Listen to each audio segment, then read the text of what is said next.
over you. And I want you to think about with the power of forgiveness. I want you to train your brain about the identity that you have in the God who created you, as well as brought forth the Messiah to die on the cross to cover you of all of your sins and all of your mistakes. And as you surrender fully to God, and you actually show you who you are, and you be able to walk in that, ask Him daily to heal you and to guide you to places and people that can help you instrument for that healing.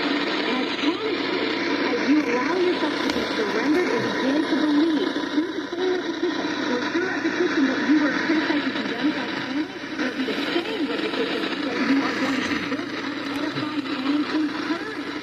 So it's just words. That's all it is. And what we put into this word is exactly what we get. And Linda, if you don't have this yet, if you don't have a copy of First Steps to Wealth, I want to give you a copy right now. If you don't have it, you need to get it. And I'm going to give it to you for free. You can download it right now. You can call 866-760-8255.